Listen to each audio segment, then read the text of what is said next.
Olá pessoal, como é que vocês estão? Bom, eu vou acompanhar vocês nessas aulas, tá certo? E acredito que teremos 2 encontros ou 3 no máximo, e espero que vocês possam também aproveitar para aprender e, acima de tudo, estar atento à nossa aula. Até porque, como estamos nesse momento aí de distância social, eu não vou poder tirar a sua dúvida pessoalmente. Então é necessário que você agora preste bastante atenção a tudo aquilo que iremos falar. E espero que você também possa não só reforçar algum conhecimento que você tem, mas também tirar alguma dúvida depois, assim que necessário, de algo que você tinha um certo receio, porque achava que era de uma forma e vai aprender de outro jeito comigo, tá certo? Em nossa aula de hoje, nós iremos trabalhar com o adjetivo. Você sabe o que é o adjetivo? Se não, vamos aprofundar o nosso conhecimento. Bom, você já deve ter visto essas palavras aí, né? Vermelho, quente, frio, largo, escuro, laranja, pequeno. Muitas dessas palavras aqui são utilizadas no nosso contexto no dia a dia. Mas você sabe qual é a função que ela desempenha? Sabe o que é que ela pode representar? Bom, essas palavras aqui são adjetivos. E o que são adjetivos? Adjetivos são palavras que se referem aos substantivos, tá? Atribuindo propriedades relativas ao seu tamanho, a um defeito, uma qualidade, a cor, a formato ou qualquer outro aspecto que seja importante. Então, isso aí é o que nós classificamos como adjetivos. Nesse caso, veja a frase embaixo. Quero ser um médico grande. Grande é o adjetivo que está especificando que tipo de médico aquela pessoa deseja ser. Quer ser um médico grande. E grande poderia ser um grande no sentido de famoso, grande no sentido de estatura. Então aí vai também depender da nossa interpretação. Mas acima de tudo ele poderia colocar: quero ser um médico sabido, um médico inteligente, um médico feio, um médico bonito, um médico robusto, um médico fraco, belo, elegante ou alto. Então dentro dessas características, o adjetivo vem com a função, certo? De estar caracterizando, especificando, detalhando, qualificando, tá? O nosso substantivo. Outra coisa que os adjetivos também, quando eles caracterizam um substantivo, eles modificam seu sentido, tá? E os adjetivos eles são escolhidos justamente porque mostram diferentes naturezas, funções. Assim, dessa forma, nós podemos dar a um mesmo substantivo várias caracterizações através do uso de um só adjetivo. Bom, vamos ver agora um pouquinho sobre como é que funciona essa estrutura, né? A estrutura e os processos de formação com relação ao adjetivo é bem parecido também com o do substantivo. Então, parte de uma palavra única, que é uma raiz que chamamos de radical, e a partir desse radical, novas palavras vão sendo geradas. Como, por exemplo, nós temos aqui o adjetivo feliz. Do adjetivo feliz, nós podemos criar infeliz e infelicidade. Observa que o C, aí de infelicidade, ele foi colocado no lugar do Z. E foneticamente, como os dois têm o mesmo som, então a palavra é escrita dessa forma: infelicidade, como tendo como origem a palavra principal, a palavra primitiva, a palavra feliz. Então, dentro da estrutura do adjetivo, nós também temos os radicais e temos os afixos, que são aquelas palavras que são colocadas antes ou depois, né, parte de palavra, para gerar uma nova palavra, gerando também um novo conceito. E aí, pensando nisso, vamos falar um pouquinho mais sobre os prefixos e os sufixos, que são justamente os afixos que são incorporados ao radical da palavra para gerar novos significados. Então, observe aí. Acostumar é a nossa palavra original. Acostumado e acostumável. Acostumado, o ado é o sufixo porque ela foi inserida após o radical e o ável também. E o que é que significa? Acostumado é que já se acostumou. Ou seja, acostumado é algo que já se acostumou, que já se acomodou. E acostumável, que é próprio de se acostumar. Ou seja, que tem tendência de estar acostumado. A mesma coisa acontece com o verbo animar. Você tem animado, tá? Que é que tem vida, inanimado, que não tem vida, e desanimado, aquele que não está animado, ou seja, que está sem vida. Não quer dizer que não tem, que está sem. Então, os afixos, que são representados pelos prefixos e sufixos, quando eles são incorporados ao radical, eles geram novos sentidos às palavras. E aí vamos ver um pouquinho como é que os adjetivos eles podem ser utilizados para qualificar, tá? Para dar qualidade. Então vamos lá. Médico, ele pode ser associado a um adjetivo competente, a carismático. O médico ele pode ser atencioso, ele pode ser dedicado, ele pode ser importante, ele pode ser alto, ele pode ser negro ou ele pode ser brasileiro. Então, cada uma dessas palavras aqui, cada um desses adjetivos, qualifica o médico. Então, é um médico carismático, é um médico brasileiro, é um médico alto, é um médico negro, é um médico atencioso. Então, tudo isso aí vai sendo associado ao substantivo médico. Bom, ainda falando sobre as funções dos adjetivos, vamos ver agora como é que funcionam os adjetivos dentro da parte da determinação. Adjetivos que são determinativos, tá? Alguns pronomes adjetivos que estabelecem uma distinção específica ou certa extensão de substantivo a que se refere. Então, observa lá. Este meu irmão trabalha muito. Então, este meu irmão está dando uma ideia de determinar, tá? Está trazendo aqui, ó, uma determinação. Meu irmão. E aí o que acontece? Essas palavras relacionadas ao substantivo aí, irmão, vão estar determinando que não é qualquer irmão, mas é este de forma específica. Várias mulheres estão no mercado de trabalho atualmente. Várias dão a ideia de que são muitas. Quem são essas muitas? Muitas mulheres. Então, essas palavras, essas expressões, são usadas como pronomes adjetivos, certo? Ou adjetivos que vão dar determinação ao substantivo. Vemos também que dentro do estudo do substantivo e do adjetivo, nós temos algumas características próprias que vão ser associadas ao substantivo, tá? Gerando um pouco mais de sentido. E aí é onde surgem então as locuções adjetivas. Que as locuções adjetivas é quando nós temos duas ou mais palavras com o sentido de um adjetivo. E como é que isso funciona? Observa aí. A estrada de ferro foi muito importante na formação do país. Então, de ferro é uma expressão que chamamos de locução adjetiva para caracterizar o substantivo estrada. Poderíamos substituí-lo por uma forma mais simples, com um adjetivo só. A estrada férrea, que seria o adjetivo adequado para concordar com o substantivo estrada. Na frase de baixo, nós temos a luz do sol em excesso pode provocar males à saúde. Então, a luz do sol é a locução adjetiva que está se referindo à luz, que é o nosso substantivo. Teríamos também um adjetivo próprio para ajudá-lo nessa composição. Poderia ser a luz solar em excesso pode também provocar males à saúde. Então, tanto como adjetivo quanto locução adjetiva, ambos funcionam com a ideia de qualificar, caracterizar, detalhar o substantivo. E aí vamos ver alguns exemplos quando as palavras elas saem de adjetivo e são utilizadas como locuções adjetivas. Então vamos lá. Escolar, materno, pluvial ou chuvoso, hídrico e dourado. Esses aqui são os adjetivos que nós já conhecemos. As locuções adjetivas que representam essas expressões são de escola, escolar de escola, materno de mãe, chuvoso ou pluvial de chuva, hídrico de água e dourado de ouro. Então, para diferenciar, adjetivo é aquele que só tem uma palavra e locução adjetiva é aquela que tem duas palavrinhas, tá certo? Para caracterizar um substantivo.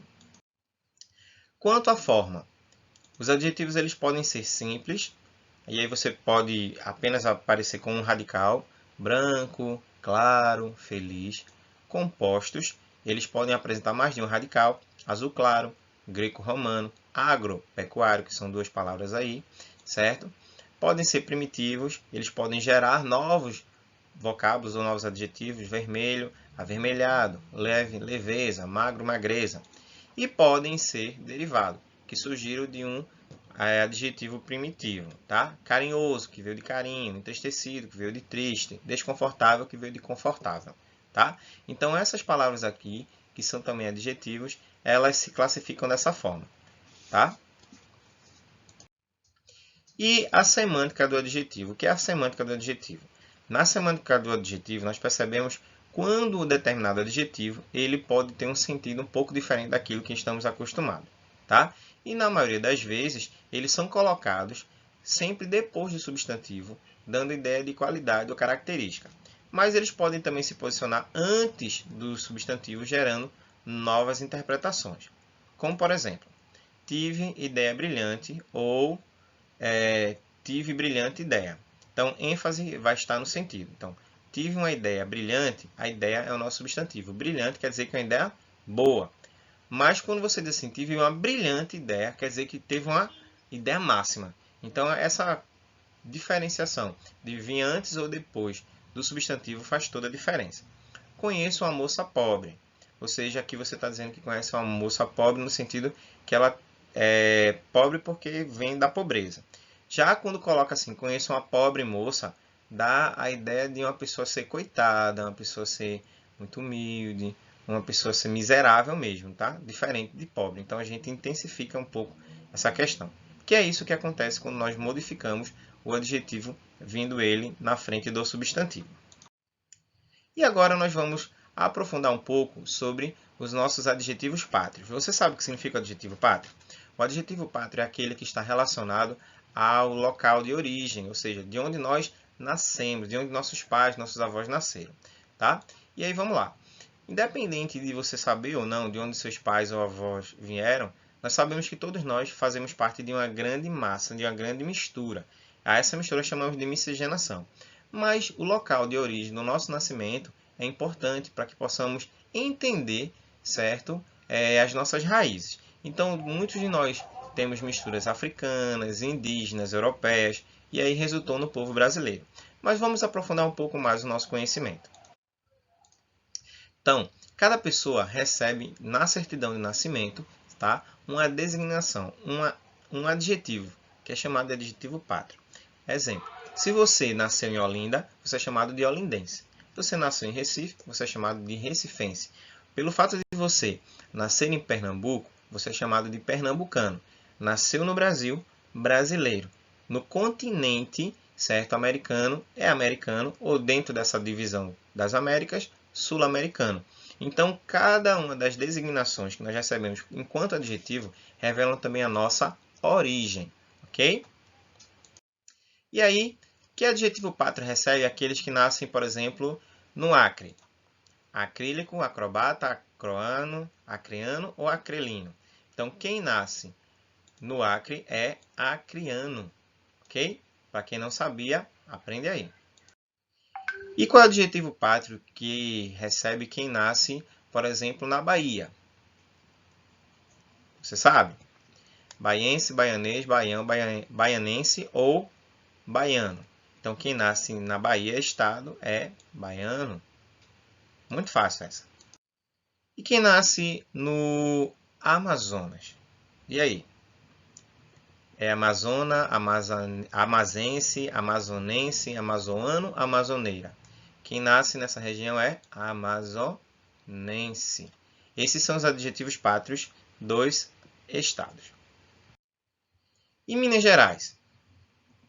Mineira, Minerva, minazense, minazoana ou mineirense? E aí? Então, ó, mineira, tá? Apesar de ter outro também. E no Rio Grande do Sul? Rio Grande do Sul ou sultão, Rio Grandense do Sul ou gaúcho, Rio Grandeiro do Sul ou gaúcho, Rio Grande do Sulense, guri, ou Rio Grandeano do Sul, potiguar. Então, quem nasce no Rio Grande do Sul é Rio Grandense do Sul, ou conhecido também como gaúcho. E em Santa Catarina? Quem nasce em Santa Catarina, como é chamado? Catariano, catarinense, Catarina, catamarã ou catarinense. Então, quem nasce em Santa Catarina é catarinense. Agora ficou mais fácil. Quem nasce no Rio de Janeiro?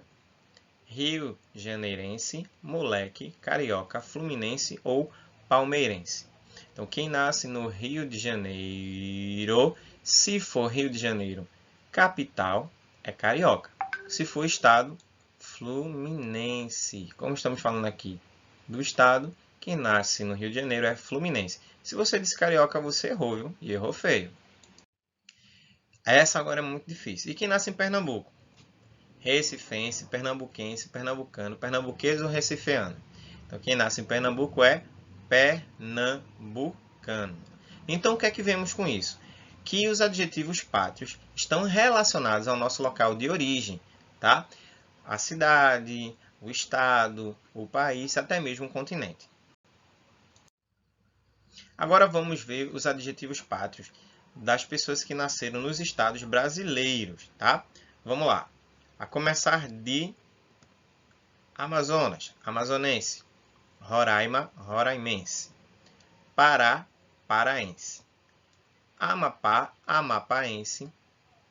Maranhão, maranhense. Piauí, piauiense. Ceará, cearense. Rio Grande do Norte, rio-grandense do Norte ou potiguar. Paraíba, paraibano. Pernambuco, pernambucano. Alagoa, alagoano. Sergipe, sergipano. Bahia, baiano. Espírito Santo, capixaba ou espírito santense. Minas Gerais, mineiro ou geralista. Rio de Janeiro, fluminense. São Paulo, paulista. Rio Grande do Sul, rio-grandense do Sul ou gaúcho. Santa Catarina, catarinense. Paraná, paranaense. Mato Grosso do Sul, mato-grossense do Sul. Goiás, goiano. Distrito Federal, mais conhecido como Brasília, brasiliense. Mato Grosso, mato-grossense. Rondônia, rondoniano. Acre, acreano. Então, esses são os adjetivos pátrios daqueles que são nascidos nos estados brasileiros. Tá? E Tocantins, tocantinense. Bom, você saberia dizer agora os adjetivos gentílicos? Gentílico está mais relacionado à nação, tá? De algumas dessas bandeiras que você conhece, tirando o Brasil, lógico, né? Que vocês não vão dizer que não sabem que é brasileiro. Mas vamos lá.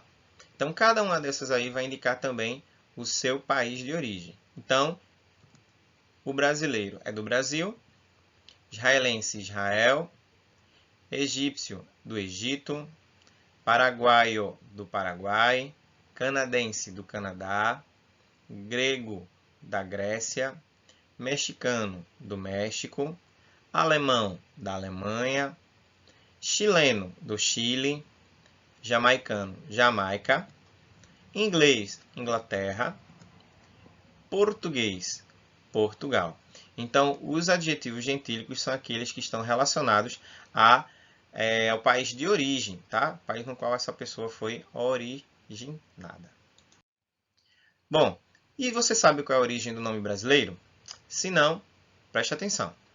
O termo brasileiro foge da regra dos adjetivos pátrios, tá? Como, por exemplo, Itália, italiano, México, mexicano.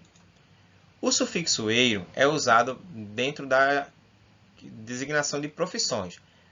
Pedreiro, certo? Engenheiro, padeiro, fazendeiro. Então, dentro das profissões, o eiro indica isso. Na construção da nossa história, o termo brasileiro foi empregado pela primeira vez, certo, aos portugueses que vieram trabalhar aqui no Brasil.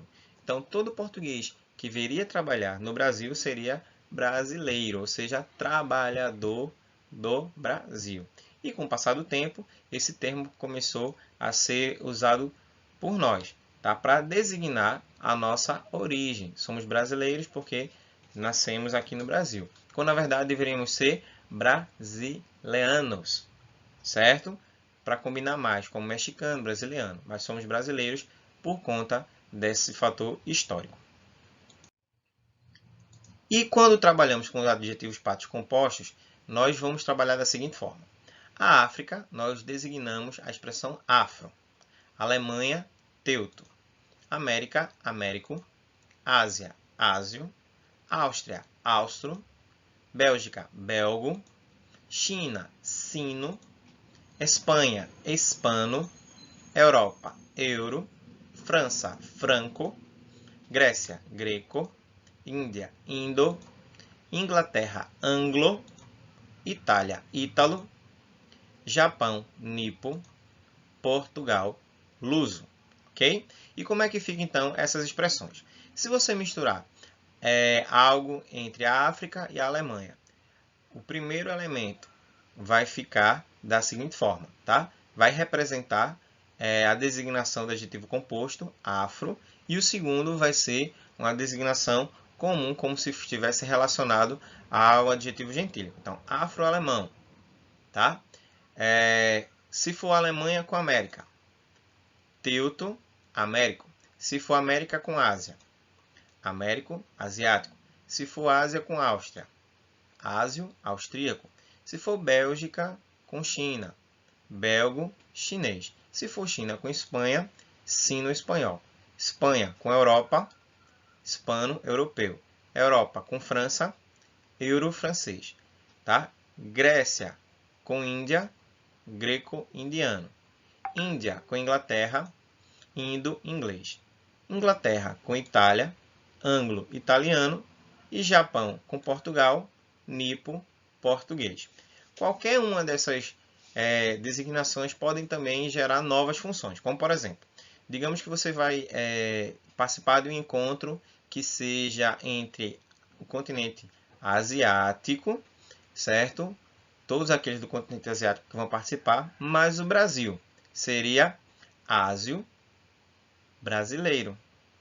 Se nós tivéssemos um encontro entre a Espanha, certo? E o México, seria hispano-mexicano. Então, sempre o primeiro elemento vai ficar dessa designação e o segundo elemento relacionado ao adjetivo pátrio gentílico, tá certo? Que está relacionado à nação. Bom, pessoal, espero que vocês tenham gostado da nossa aula, aprendido um pouco mais sobre os adjetivos, as suas funções. Realize as atividades das páginas 51 a 57 e, após realizar, envie para o e-mail, certo? Que aparece aí, ó, professordanielgoc@gmail.com, ou pelo nosso contato, certo? No WhatsApp, que já aparece aí para vocês, tá? Não acumulem atividades para que vocês não tenham sobrecarga. No retorno, a professora que vai estar com vocês vai estar, então, realizando também alguns dessas revisões, e se você não tiver nada no seu livro, corre o risco de você ser penalizado com a pontuação baixa. Mas se você tem feito tudo, seguiu todas as orientações, você está de parabéns, tá? Que Deus abençoe você e a sua casa. Tenha uma excelente semana e vamos nos ver na próxima aula.